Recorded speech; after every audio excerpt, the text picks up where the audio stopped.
I'm Emily Page, and you're watching Start to Sold. And today we're talking about how to launch a coffee company with purpose, specifically by studying a case study with Subida Coffee. And so today I'm going to interview Caleb Gossett, who is Director of Business Development, a salesperson with a lot of heart. Thank you so much for being here today, Caleb. Yeah, Emily, it's my pleasure. I'm glad to be here. So I met Caleb because we were working together on a project because he had an ECRM trade show coming up and was doing a sales pitch, and we worked together on a presentation. And when I heard the mission of this coffee company, my mind just exploded because I love how action-oriented they are, how much they give back. So I wanted Caleb, can you please start by telling us how did you get involved in Subida Coffee and become a sales director for them? Yeah, of course. So it wasn't a straight line kind of journey, as most people's stories aren't. I ended up down in Western Honduras, actually living down there, working with a nonprofit, a Christian nonprofit called Mission Upreach Incorporated. So I was down there for multiple years working with them, ended up working in group management and organizing groups like medical groups, surgical groups, things like that came down and worked with that nonprofit. And so as part of that, I began to be exposed to something called the Moses Project that nonprofit had.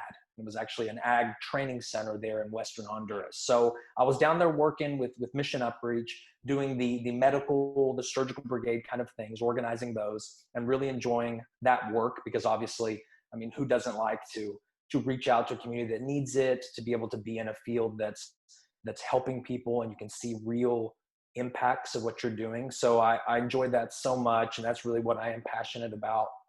And so through this ag training center, we began to have the idea of selling coffee in the United States. And when that was started, eventually we required someone here stateside selling the coffee, trying to grow that company, grow that business. And that's where I transitioned out of that into this. So I get to continue to be a part of helping people, get to continue being a part of something I truly believe in that I think is making a big difference in people's lives. And I get to work with coffee. So it's a win-win. Yeah, I think working with coffee and helping people is like everyone's perfect vacation. It's their dream. Yeah, after you go to Hawaii and have a relaxing time at the beach, which is like their first dream, their second dream is to just be drinking coffee and helping people. Yeah. So tell me about, and actually tell everyone who's watching about Subida, because when I heard about how you guys are marrying business with tangible ways of helping eliminate poverty, I got very excited. So please share a little bit about the story of Subida.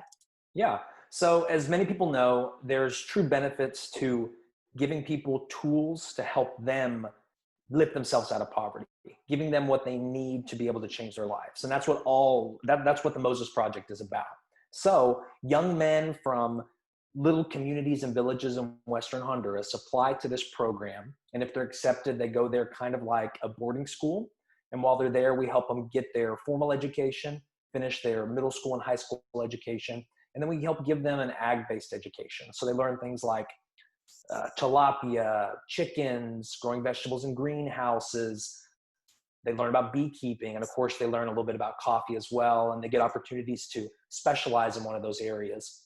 So while they're there on that farm working in that program, they learn some really practical agriculture skills that they can use in their lives. So we give them those things, we help equip them, and then they're in a better position to provide for themselves, provide for their families. They're in a better position to provide for their communities as well. So that's what the Moses Project is doing. So Subida Coffee was a chance to start something that's a direct fruit from that program that goes back and supports it. So Subida Coffee it's grown there on the farm. So we're actually the producers of the coffee, send it over here stateside where we roast and package it. And now we're selling it here in the United States.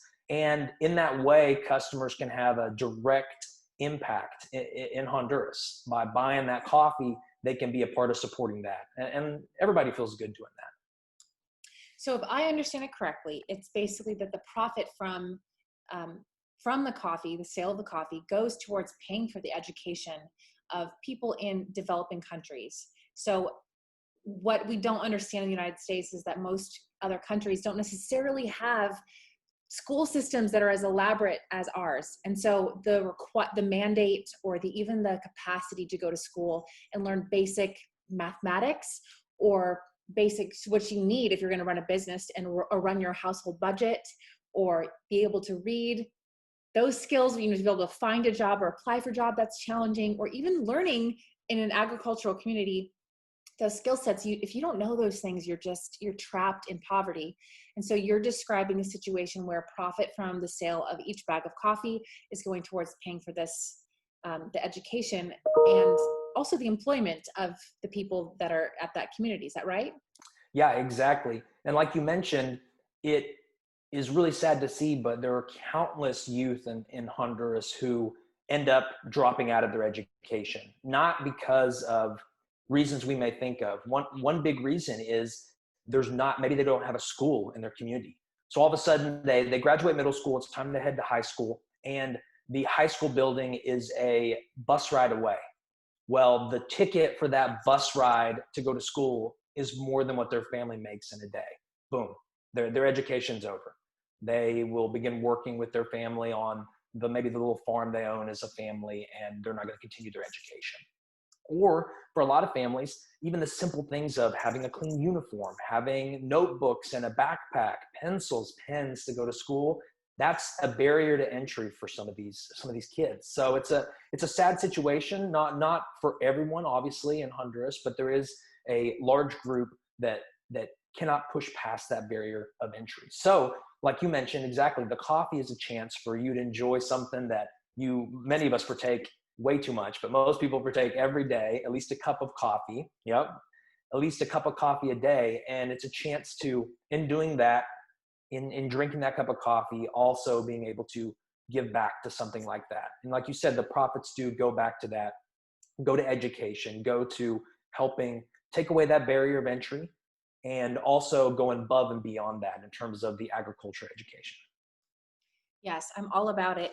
For anybody who is familiar with me, they know that I have a master's degree in economics, and I studied specifically economic development because I've always been curious about, you know, how do you help people? And I spent a lot of my years in high school and college actually taking money or food and giving it to the homeless, or I would pick up homeless old ladies and drive them to, you know, to a store, or I helped a homeless girl who I was sort of a mentor for, to apply for jobs and to get her clothing cleaned.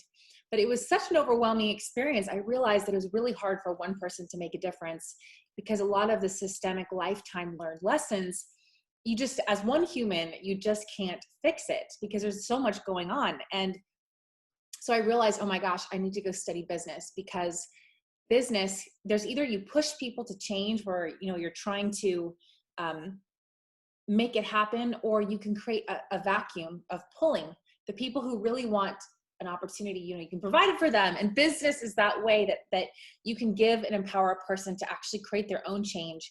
So I love what you're doing, all about it. Woo woo. I'm just like super in.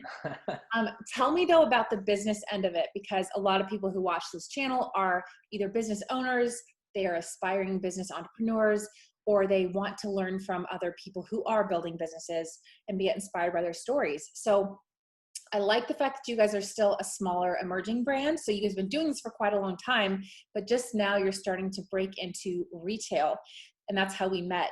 So please tell us about, where are you in your retail and sales like life?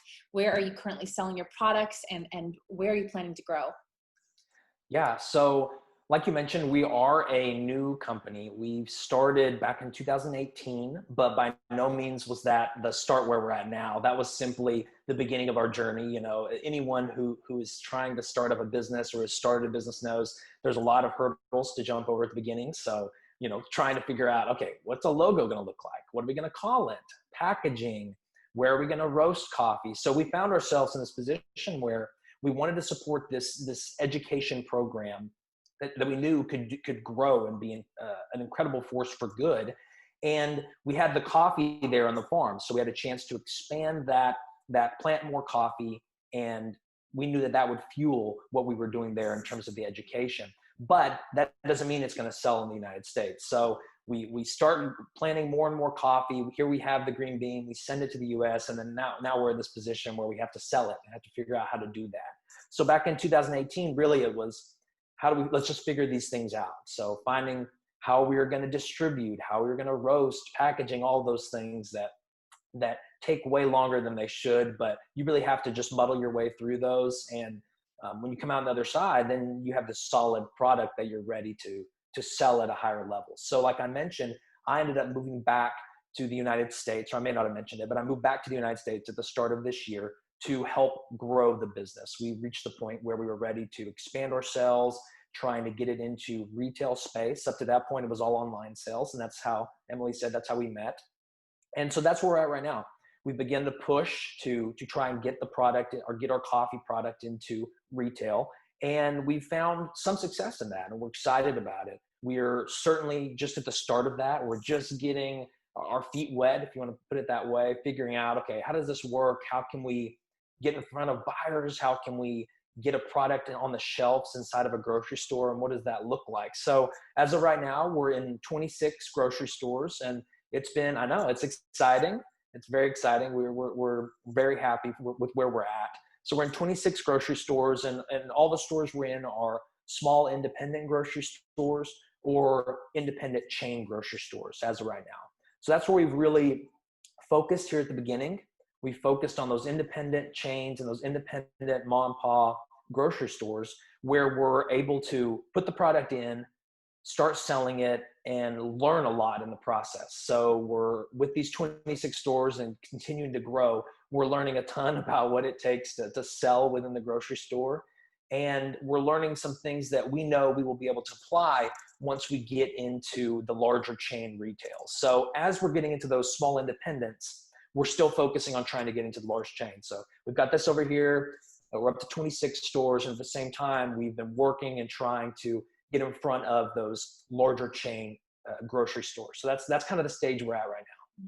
How do you meet these small chain grocery stores? Are you literally walking in with a clipboard and some samples, or are you emailing people? How do you meet these relationships to, from the ground up? People don't realize how much hard work it is. How do you get these people?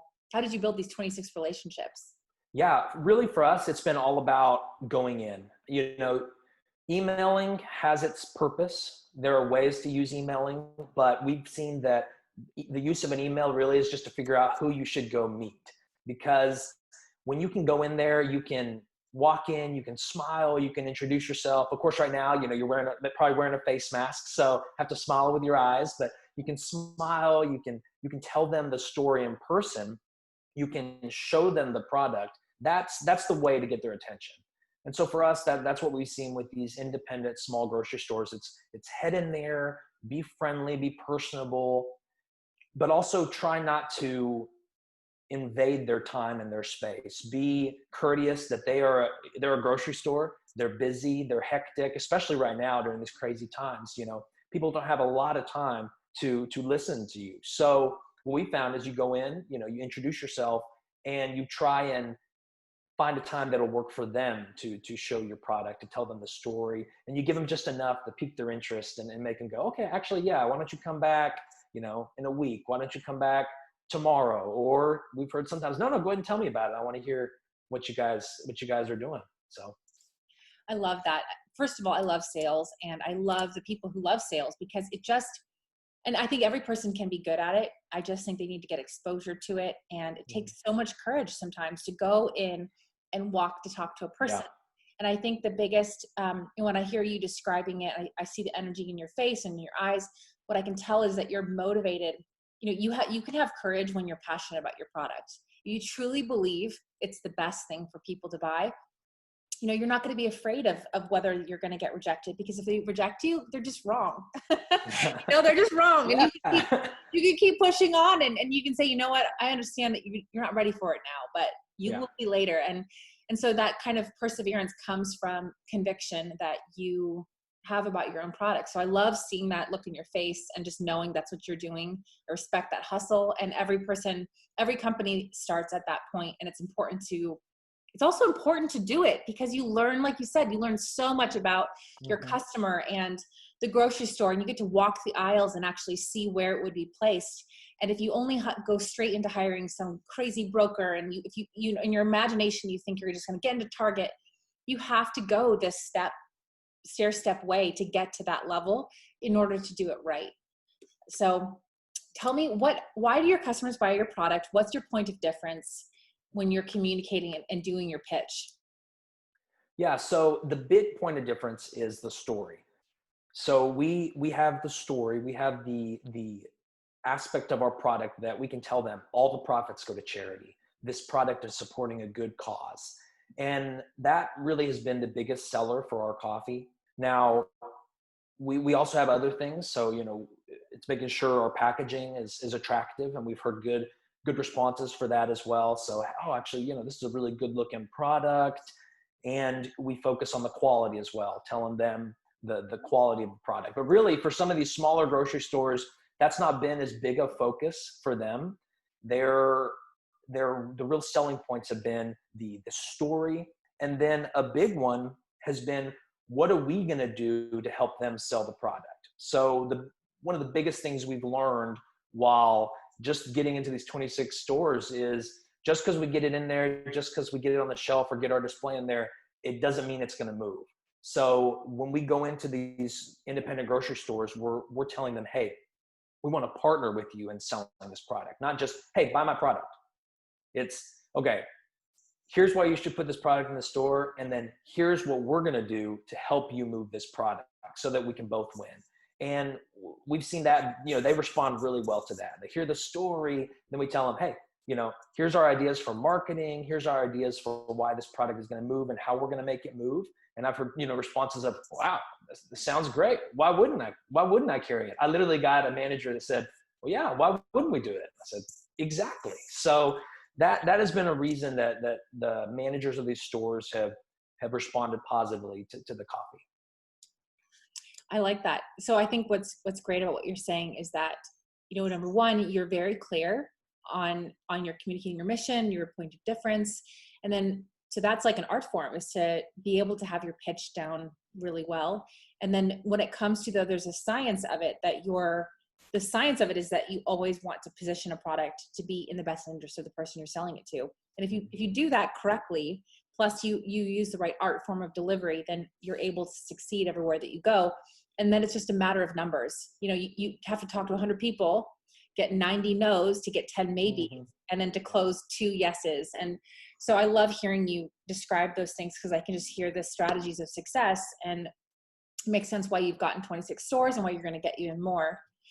Tell me a little bit about, what one story of actual failure and success that's helped you to run your company and to pivot, because I think the most encouraging things are often hearing that you aren't successful and how you learn to overcome it, because otherwise you just, we watch people who are celebrities at the point when they've already crossed this finish line of success, and we think it's unrelatable. But the best and most exciting stories are actually when you've had a hiccup. So can you give an example of on your strategy and process of growth when you failed? Yeah, definitely. So we've, it's not been just a straight path. And obviously we already mentioned we're just starting out, but even in getting to this point, it hasn't been all smooth sailing. So while I was down in Honduras, while we were still in the beginning phases of the coffee, we had a lot of different ideas of what this was going to look like. So the first obviously was just selling online. It was selling to the people who had come down to work with that nonprofit, who were already involved in that program, already supported the good work that nonprofit is doing. So we began selling to them online. And our second focus was going to be actually fundraising. And the idea was, all right, we're going to use this coffee to do fundraising. And we were specifically going to focus on the FFA. So we put in a lot of time, a lot of effort, and resources into launching this fundraising program with the FFA. And so that's not a complete failure, meaning we still plan to pursue that. We still plan to that avenue, that route. We want to explore that. We want to go further with that fundraising program, but nothing ever came from it. So we had this great, fantastic idea. We did all the work behind it, the website, all the strategizing. We even did some material. We went to a trade show for this. And so far we have nothing to show for it. Now, yes, that's a failure, but we learned a lot. And, that idea isn't done for, but it just shows that sometimes the timing isn't right.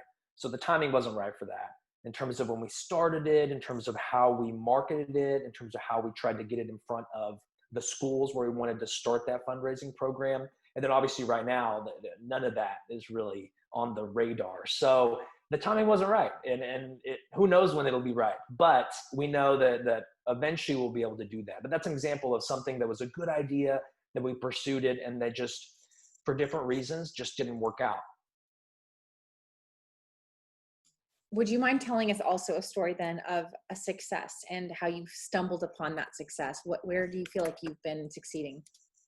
Yeah, I think, the 26 stores we're in are a success that we didn't know would happen in this time frame, if that makes sense. We were at the beginning strategizing in terms of focusing on a bunch of different avenues in terms of, okay, like let's sell to coffee shops, let's sell to churches, let's sell to organizations. And we do those things, but that was going to be our focus. So when we began earlier this year in selling, we decided, okay, let's try and go for grocery stores.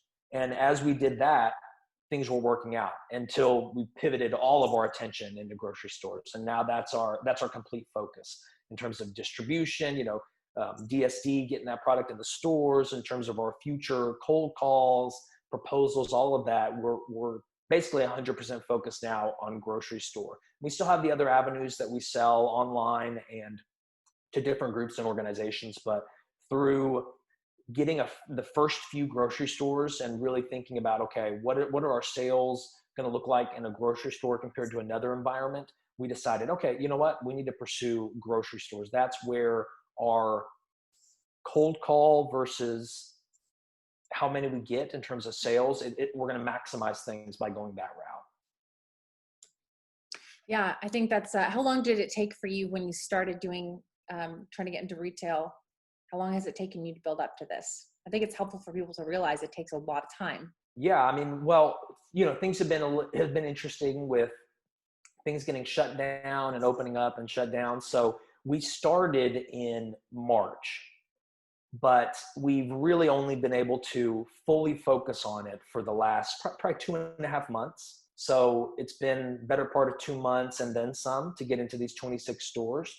And there was a lot of work that went on before this. So really we could say from March forward in terms of deciding to go this route, really talking about what that's going to look like, planning, strategizing, figuring out a good pitch, figuring out what that's going to look like, doing a few of these, doing a few cold calls, proposals before everything got shut down. And then once things have kind of opened back up in a safe way, figuring out, okay, how can we continue with this? So it's been a while. We've been working at it, but we're feeling good with how things are going, and we're only learning from here. So each store we get, each no we get, we're learning things. Oh, completely. And it sounds like, that's actually a lot of stores, given that you just started selling in March. And so people just don't realize how much time things take. It just takes so much time. The learning curve is the number one issue, is that you really have to close a sale correctly and learning the pitch. And it just takes, like you do 100 pitches, you end up getting 10 maybes. And the more you do it, eventually that becomes 20 maybes. And so I think it's awesome where you guys have reached in such a short amount of time personally. Would you mind sharing 3 resources that you consistently found helpful to you to growing your business and growing the sales? Yeah, definitely. So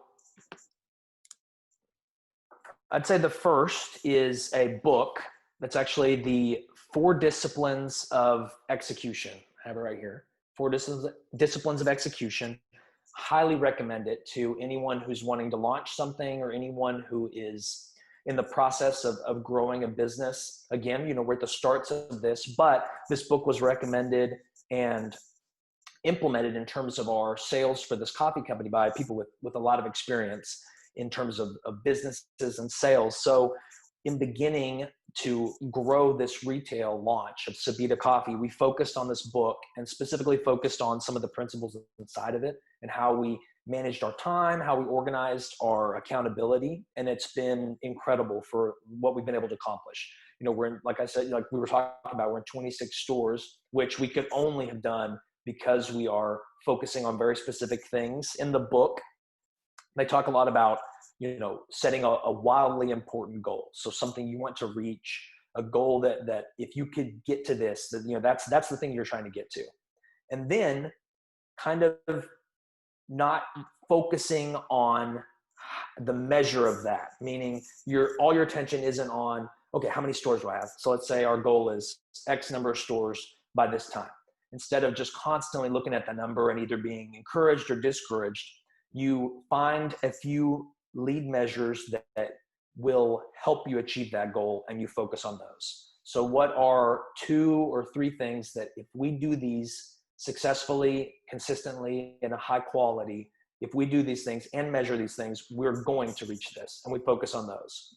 So, like you said, with sales, it's cold calls. It's cold calls. It's just getting out there, getting in front of people. So that's what we measure. We're measuring cold calls, and then we're measuring proposals. How many times are we actually presenting our product to people? And those are pretty much the 2 things we're measuring. We have a few other things we're measuring. Obviously, we're keeping track of how many stores we're in, but we're focusing on those 2 things to a very high degree, because that's what's going to lead us to get into more stores. And then we keep each other accountable for it. So we meet once a week and go over those numbers and say, hey, this is what I said I'd do. This is what I did. So anyway, I rambled a little bit there, but I highly recommend that book. It's exceptional. It'll help guide people who are kind of like, well, what can we do to be as successful as possible? I really love that book. So that's 1. 2 is an obvious one, but mentorship. It's something that we've applied to the launch of this. Thankfully, we have, through the nonprofit board, we have some very experienced business people who are on our board of directors for that nonprofit. And as a result of that, we've had some excellent mentorship in the business realm. So we've had some people who are telling us, hey, from my experience in the business world of a very unrelated product or unrelated thing, but here's some things that we can apply to this coffee to try and make it successful. So really, it's been listening, being open to hear those things, and being open to hear things from other people in the coffee world. So specifically for us, it was coffee. So as we come into this, we have, thankfully, some resources in terms of people we can go to, and we can ask, hey, what did you learn? What is something you did wrong in terms of your packaging, in terms of your sales? And in doing that and looking around, asking questions, we've learned a lot. We've been able to not make some mistakes other people have made. And I'm sure in a year and 2 years, hopefully there'll be a coffee company asking us, hey, what did you do wrong? And we can tell them so they avoid our mistakes. And then finally, it's a final one. It's not necessarily a resource, but it's something that we've been learning and trying to apply more and more. It's persistence. So we've been surprised multiple times by doors that have been open, things that have happened just because we kept at it. And some of them have been because we're pig-headed and dedicated. And others, to be honest with you, have just been by accident, where it's like, okay, I guess I'll reach out one more time to X person. You send out that email, call, visit that one more time. And then because of that, crazy things happen where that you didn't think would happen. So a quick fun example of this is in visiting a retail grocery store. I walked in, didn't know anybody, approached. It wasn't exactly a grocery store where we necessarily would want the coffee. I mean, we would want the coffee there, but it's not the 100% target for our coffee. But I met the manager, talked with them for a little bit. And in that moment, the district manager of multiple other stores happened to walk in. And just because I was there in that right moment, got to talk with him. And I'm not sure what's going to happen with that. Hopefully good things. But that's just an example. You never know. Be willing to go in, be willing to talk to people. And who knows, maybe we'll be in that store. Maybe we'll be in a bunch of stores because of that one moment. So be flexible, be persistent. That's another thing we've learned and used. I like that so much. It should be so encouraging to people. And I recently did a webinar on how to go from $0 to $1 million in revenue, and I told the story of how I had done that in multiple businesses that I have owned and had to grow. And the things that you just listed are the same things that, I did. Is you just have to make as many pitches as possible. You just have to keep repeating. You find mentors and you just keep being persistent. And it sounds so simple, but those things really are what creates results. So anybody out there who has a dream, who has a hope that their business will grow and they're feeling frustrated. I mean, the good news is when you come back to the fundamentals, you can iterate and change things to actually create results. So thank you for sharing those things. Yeah, 100%. I also wanted to ask, what does your sales process look like? And then we're going to ask about, how people can find an order from you. So would you mind sharing, just for everybody listening, how do you go about selling? Because you sort of touched obviously on it already, but just give the general idea of what actions you take. Yeah, a big portion, and you've mentioned it also, is doing the legwork. So being willing to get out there, travel around, and walk in and make cold calls. So, a cold call can be an in-person, walking in, talking, can be a phone call, can be an email. Obviously, from what we've seen, the most effective is in person. But if you can't do that, then a cold call, in terms of an email and a phone call, we've also been utilizing that as well. So our sales process has been that. It's been cold calling and then follow up until you get a chance to present and talk and really share the story. And then we do that, share the story, be willing to talk about those things we discussed earlier, be willing to tell them why they should want to carry your product and explain to them why you think it's a good decision for them also. You want to sell the product, but why should they want to sell it? How are they going to be able to sell it? And then, from then on, we mentioned this already, but working with them to sell the product, partnering with them in that. So they've said yes, then it's okay, we got to figure out how to sell this product together to be successful. So cold calling, follow up, presenting the product, selling the product with them. I like it. Well, so if anyone is listening, they're like, oh my gosh, how am I going to get Subida coffee? How do I find it? So would you mind sharing where people can find your coffee and learn a little bit more about your company and possibly reach out to you? Yeah, definitely. So you can find our product at subidacoffee.com, SUBIDA coffee.com. And you can order online from us there. You can read more about the story there on our website. And then we're also on Amazon. So just search for Subida Coffee on Amazon and you can order from there as well. And then, if you have any questions, if you're interested in hearing more about the story, we'd love to hear from you. And you can reach out at info at subidacoffee.com. And we'd love to chat with you, tell you a little more about things we've learned, or even hear from you about some advice on what we can do to grow this coffee company even further than what we have. If anyone wants those links, again, they'll be in the bio underneath this video. And so Caleb is available to talk about both Subida and any sales opportunities or sales ideas that you guys have out there. Caleb, thank you so much for joining us today and sharing your story and Subida's story. And I hope that to anyone listening, that this story inspired you no matter where you are, but just by seeing the approach that other people are taking to grow and create their dreams out there in the world. And that if you have a dream and a business you want to start, that you get inspired to take the same actions. So I hope you have a great rest of your day. And thanks so much, Caleb, for joining us. It was my pleasure. It was a lot of fun. Thank you.